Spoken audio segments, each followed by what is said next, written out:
जय माता दी दोस्तों, जय श्री हरि। स्वागत है आपका हमारी YouTube चैनल अभव्या वर्ल्ड में। दोस्तों, आज की इस वीडियो में हम आपके लिए महालक्ष्मी व्रत की कथा लेकर आए हैं। भाद्रपद शुक्ल अष्टमी के दिन से यह व्रत शुरू होकर 16 दिन तक चलता है, जो कि आश्विन मास के कृष्ण पक्ष की अष्टमी तिथि को समाप्त होता है। इस व्रत में माँ लक्ष्मी का पूजन किया जाता है।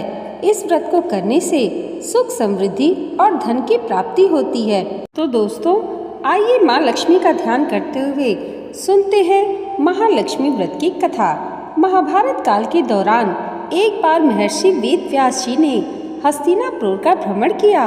महाराज धृतराष्ट्र ने उन्हें अपने राजमहल में पधारने का आमंत्रण दिया। रानी गांधारी और रानी कुंती ने मुनि वेद व्यास से पूछा, हे मुनि, आप बताएं कि हमारे राज्य में धन की देवी माँ लक्ष्मी और सुख समृद्धि कैसे बनी रहे।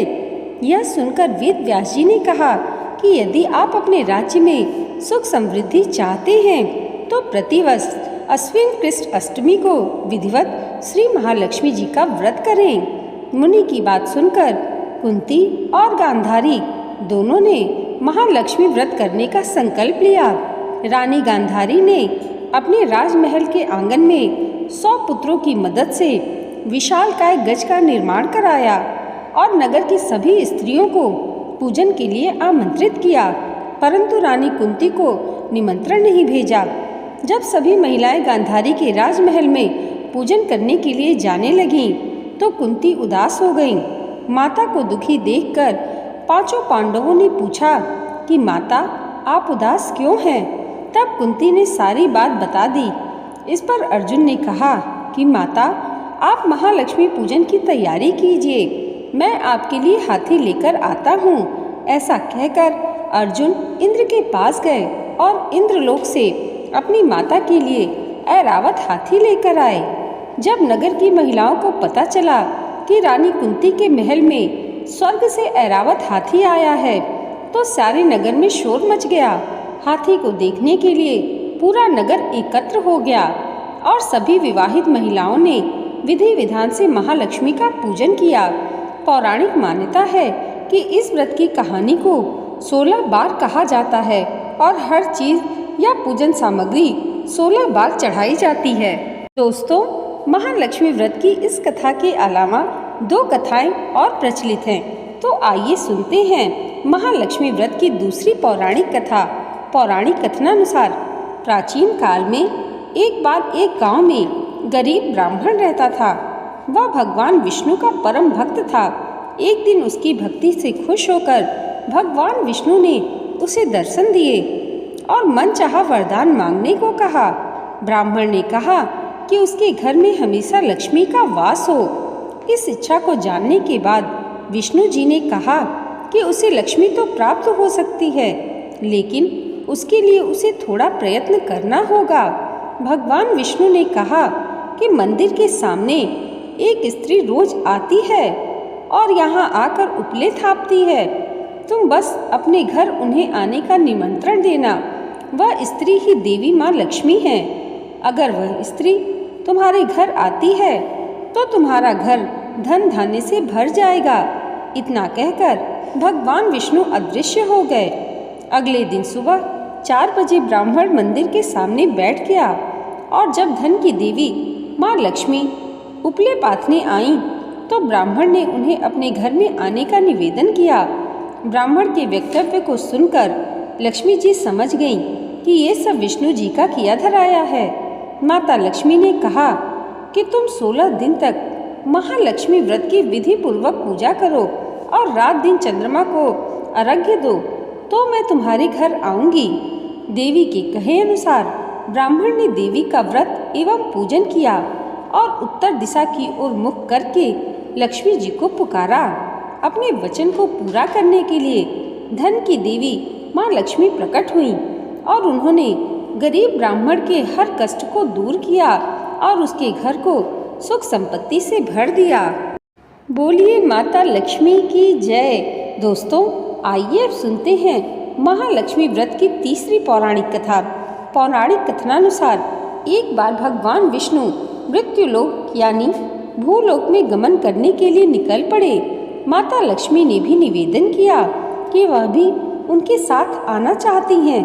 भगवान विष्णु उनके स्वभाव से परिचित थे, इसलिए पहले ही उन्हें आगाह किया कि मैं आपको एक ही शर्त पर साथ लेकर चल सकता हूँ। माता लक्ष्मी मन ही मन बहुत खुश हुई कि चलो सशर्त ही सही। भगवान साथ ले जाने के लिए तैयार तो हुए। माता फटाक से बोली, मुझे सारी शर्तें मंजूर हैं। भगवान विष्णु ने कहा, जो मैं कहूँ, जैसा मैं कहूँ, आपको वैसा ही करना होगा। माता बोली, ठीक है, आप जैसा कहेंगे मैं वैसा ही करूँगी। दोनों भूलोक पर आकर विचरण करने लगे। एक जगह रुककर श्री हरि ने माता से कहा कि मैं दक्षिण दिशा की तरफ जा रहा हूँ, आपको यहीं पर मेरा इंतजार करना होगा। यह कहकर भगवान विष्णु दक्षिण दिशा की तरफ बढ़ गए। अब माता को जिज्ञासा हुई कि दक्षिण दिशा में ऐसा क्या है जो भगवान मुझे वहाँ नहीं ले जाना चाहते। माता का स्वभाव तो वैसे भी चंचल ही माना जाता है। उनसे वहाँ पर ज़्यादा देर रुका नहीं गया और वे भगवान विष्णु की तरफ ही बढ़ने लगी। आगे जाकर माता को सरसों का खेत दिखाई दिया। उसकी सुंदरता ने माता का मन मोह लिया। वे फूलों को तोड़कर अपना श्रृंगार करने लगी। उसके बाद वे कुछ ही दूर आगे बढ़ी थी कि गन्ने के खेत उन्हें दिखाई दिए। उन्हें गन्ना चूसने की इच्छा हुई तो गन्ने तोड़कर इन्हें चूसने लगी कि भगवान विष्णु वापस आ गए। सरसों के फूलों से सजी माता लक्ष्मी को गन्ने चूसते हुए देखकर भगवान विष्णु उन पर क्रोधित हो गए। भगवान ने कहा कि आपने मेरी शर्त का उल्लंघन किया है। मैंने आपको वहाँ रुकने के लिए कहा था, लेकिन आप नहीं रुकी और यहाँ किसान के खेतों से फूल व गन्ने तोड़कर आपने अपराध किया है। इसकी आपको सजा मिलेगी। भगवान विष्णु ने माता लक्ष्मी को 12 वर्ष तक किसान की सेवा करने का शाप दिया और स्वयं क्षीर सागर गमन कर गए। अब विवश माता लक्ष्मी को किसान के घर रहना पड़ा। एक दिन माता लक्ष्मी ने किसान की पत्नी को देवी लक्ष्मी की प्रतिभा की पूजा करने को कहा और बोला कि इससे तुम जो भी मांगोगी तुम्हें मिलेगा। कृषक की पत्नी ने वैसा ही किया। कुछ ही दिनों में उनका घर धन धान्य से पूर्ण हो गया। हंसी खुशी समृद्धि में 12 साल का समय बीत गया। जब भगवान विष्णु माता लक्ष्मी को लेने के लिए आए तो किसान ने माता को न जाने देने की हठ की। इस पर माता लक्ष्मी ने कहा कि कार्तिक कृष्ण पक्ष की 13 के दिन यदि वह विधि पूर्वक मेरी पूजा करे तो वह उसके घर से नहीं जाएंगी, लेकिन वह इस दौरान उन्हें दिखाई नहीं देंगी। वह एक कलश की स्थापना करे और उसमें कुछ धन रखे, यानी धन ही लक्ष्मी का रूप होगा। इस प्रकार 13 के दिन किसान ने माता के बताए अनुसार ही पूजा कर कलश स्थापना की और किसान का घर धन धान्य से पूर्ण रहने लगा। दोस्तों, आज की ये वीडियो अगर आपको अच्छी लगी हो तो कमेंट बॉक्स में जय माँ लक्ष्मी ज़रूर लिखिएगा और इसे लाइक और हमारे चैनल पर पहली बार आए हैं तो सब्सक्राइब करना मत भूलिएगा।